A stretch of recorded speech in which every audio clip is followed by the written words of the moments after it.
Top Med Talk. Welcome to Top Med Talk. This is part 3 of a 3-part piece. Although it works as a standalone podcast, we do suggest you find time to loop back on episodes 1 and 2 if you've not yet had time.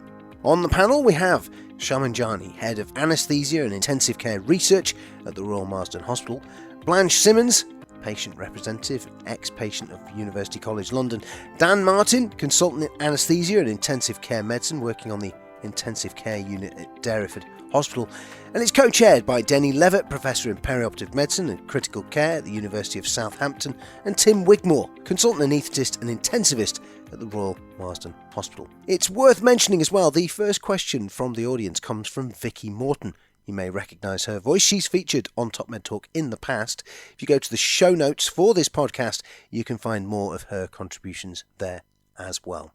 I think there was a question on the end. Vicky Morton from Charlotte, North Carolina. I interact with probably 175 surgeons in our hospital system and see all of their data. So I'm very familiar with who's good and who's not good, what their volumes are. Josh Bloomstone yesterday in his abstract presented data on, surgeons who have low volumes, have high complications. Stands to reason.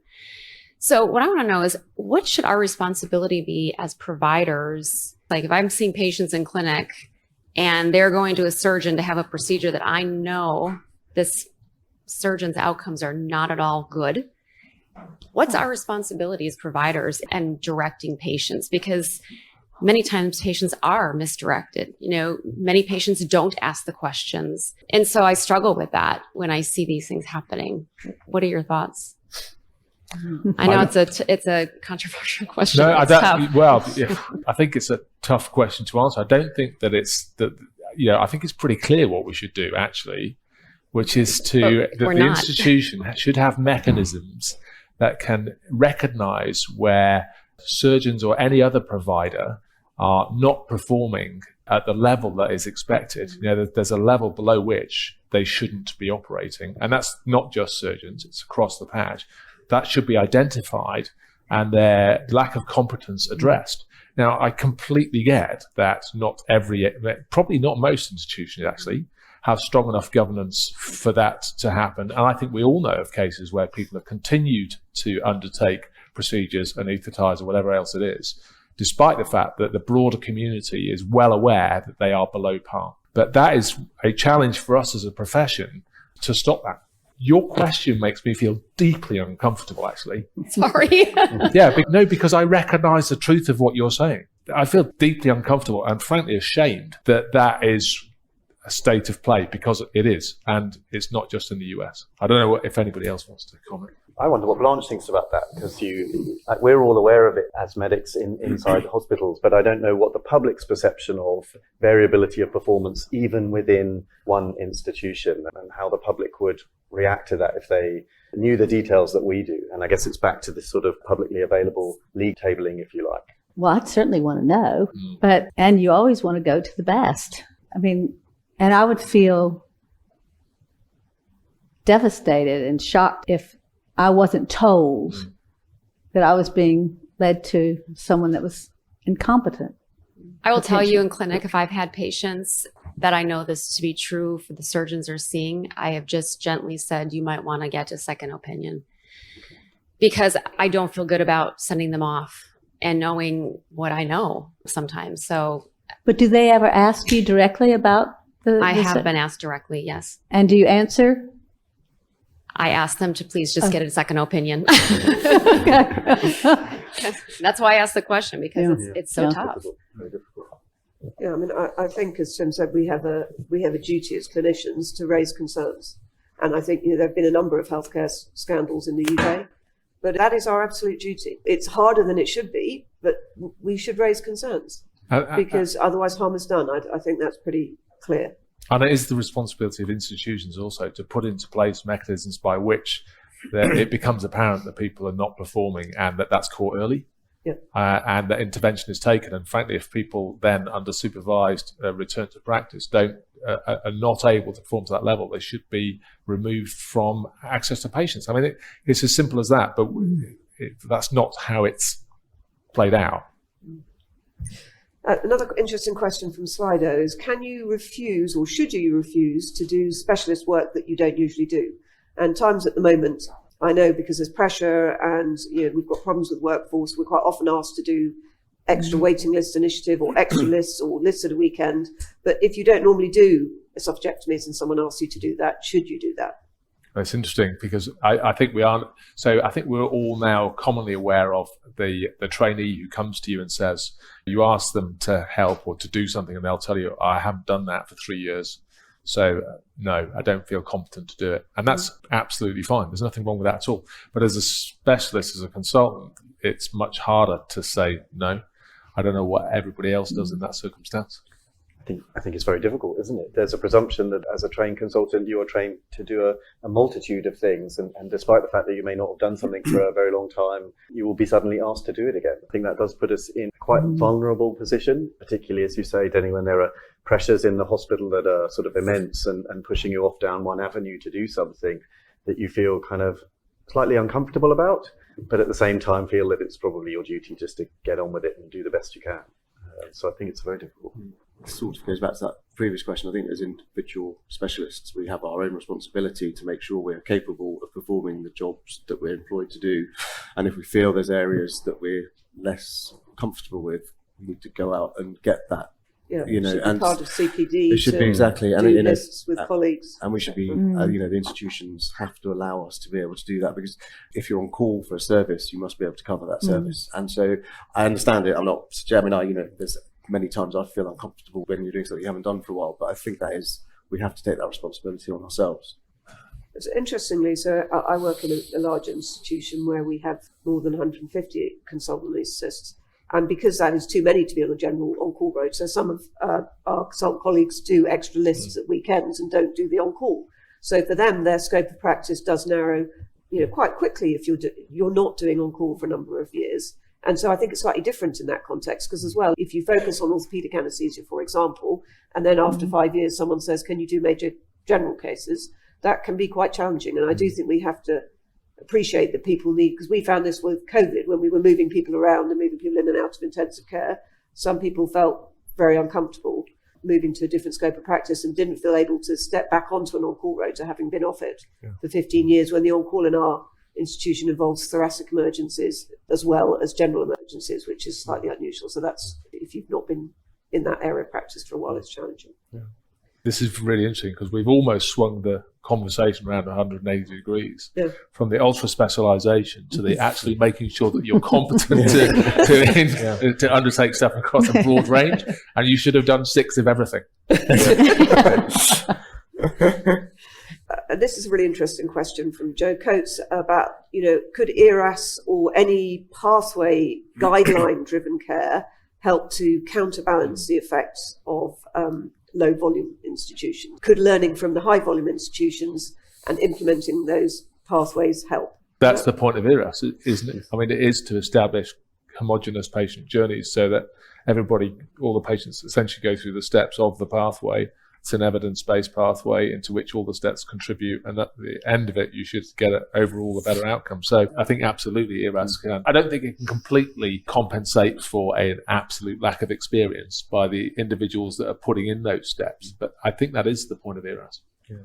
I think it will bring institutions together, but as we saw in the data, there still is an effect even in the later studies. So the effect still existed in the sort of 2010s of high-volume centres, where one would presume ERAS, etc., around. But as we know, adoption of these things, well, everyone pretends they do adopt all of these programs. We know people don't, but the effect did still seem to exist through the 2010s. You would hope if they did adopt them, it might reduce some variability between centres, and so hopefully that would work. So there's a comment turned into sort of question. I can access information on my Airbnb before I choose it.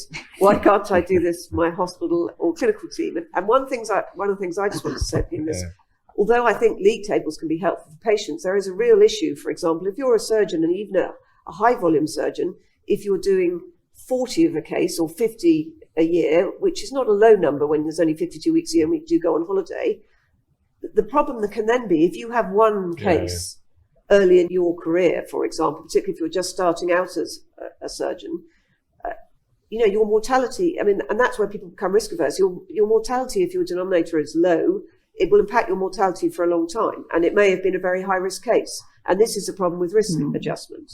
And what you don't want to do is have these perverse incentives where nobody wants to do high-risk cases. And you find this in cardiac anaesthesia where there's much more publication of outcomes. Because it's A, not just the surgeon, as we've all talked about, and B, you can't really make comments until you've done 5 years, by which time care has changed. So there are inherent problems with league tables. And as an Airbnb host, you get very perverse people writing. It's always the extremes of views you get reviews about. I think these perverse incentives are very important to think about with the league tables. You can imagine a situation where it's potentially possible that surgeons may recommend surgery where surgery is actually probably not the best option to keep their numbers high. And also there is the possibility of doing less complex surgery so that you have great short-term outcomes. But actually the outcome that the patient wants to know is, am I alive and without recurrence of cancer in 3 years' time? If you do an easier operation, they'll live through the 28 days, but they may not be alive in 1 year. And it's not to say that people would purposely do that, but whenever you have a league table, there's always gaming of them. And there's another good comment here about if people did have to travel to go to a high volume centre for surgery, could they be repatriated then for their post-operative care once the immediate complication for rehab and things, which would reduce the impact for patients of being a long way away? What's your thoughts on that? That depends on organisational aspects and what's available from a rehab point of view, and actually because the needs at that point are very different to the immediate post-operative care. But it's interesting, you see that happening in other areas. So, for example, cardiac centres that are undertaking major cardiac surgery often aim to repatriate their patients a relatively short period after their stay, and they would expect sort of 10-15 days in after those immediate post-operative complications are a much lower risk, they would repatriate. So I don't see any major reason why that couldn't be put out on a broader stage, but it does require the receiving institution to have both space and appropriate rehab facilities to make that work. I think that can also work preoperatively. So we're very far away from any liver transplant services, for example, in Devon. So the entire preoperative workup is done at Derriford, and then they simply go to a London centre to have their operation. So and the teams work in partnership to ensure that all that important prehabilitation that goes on prior to surgery is happening in a more remote centre, and then they go to a high volume centre for the surgery and then come back again afterwards. So it's certainly a model that could work, and district general hospitals would be a great setting for intense prehabilitation programs. Another question here about the performance league tables in cardiac surgery. Do you think that that's been a positive experience? You might have to talk to individual cardiac surgeons about that because they might have a different view. But my view is I think it's been a great undertaking. I think what it's done is they've acted as the vanguard of what was to come afterwards. They had a lot of problems at the beginning about exactly the sort of stuff you described. Case mix adjustment was a really major issue, and a lot of the cardiac surgeons didn't engage because of that. But actually, over time, that has become a really valuable tool. And I'm sure it may mean that there's a bit of pick and mixing, in terms of what people are prepared to undertake. But I don't think anybody can argue that keeping everything under wraps and having no exposure of data at all is a good idea. The reality is we're only headed in one direction. It's in the direction of transparency. And it's about how do you allow that data out of the cage, or in a way at which it's sensible, it's been adjusted, and it doesn't result from perverse incentives. But as I say, we're only going in one direction here. Absolutely, I agree. And then someone asks here, a bit like education, selection works well if only a small number ask for it. What if everybody wants to go to an above average centre? Yeah. How is this possibly achievable? Thoughts? Well, I think that comes back to Sham's point earlier, doesn't it? That the system is not designed for it at all, is it? No.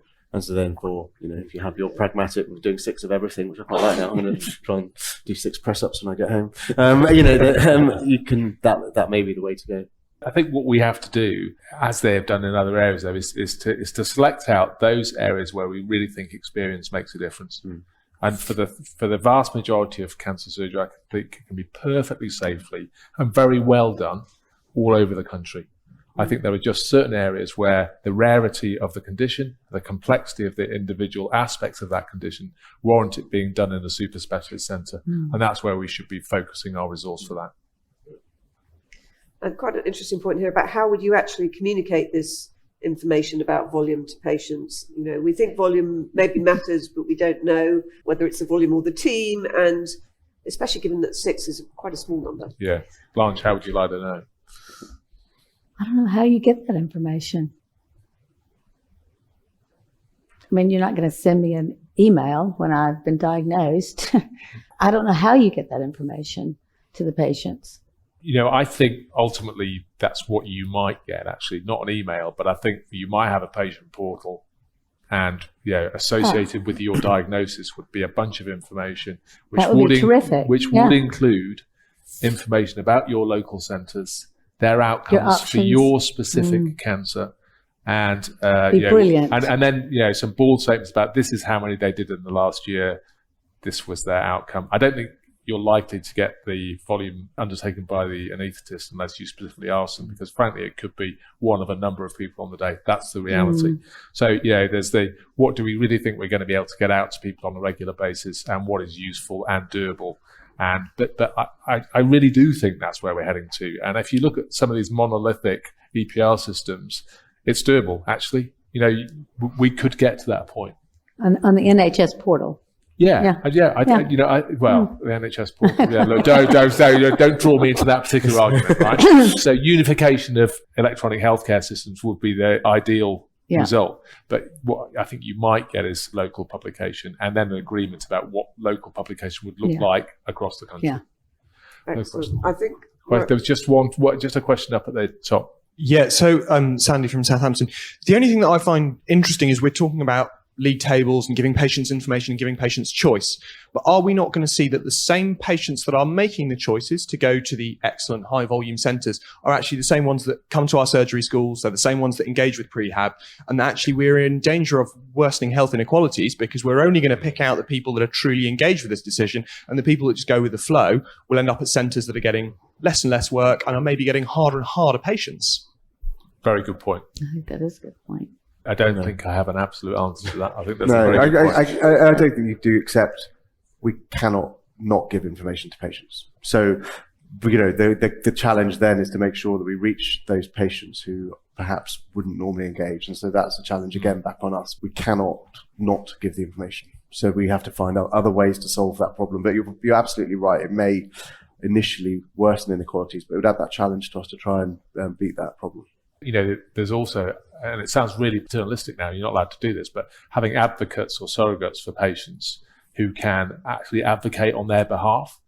So if somebody isn't engaged, or for whatever reason can't engage with the information that's on offer, is how do we make sure that information is still utilised for their best outcome?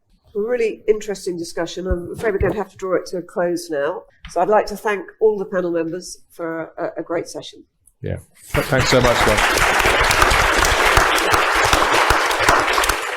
Top Med Talk. Thanks for downloading Top Med Talk. Don't forget to subscribe via your podcatcher. Don't forget to check us out on social media. We're on Twitter, Facebook, LinkedIn, and YouTube. And also, don't forget, Top Med Talk is the broadcasting arm of EBPOM, Evidence-Based Perioperative Medicine. We'd love you to find out more about that. If you check out ebpom.org, you can find low prices on some of the conferences we're organising around the world. Many of them are virtual and don't even involve you leaving your own home. Check out ebpom.org now.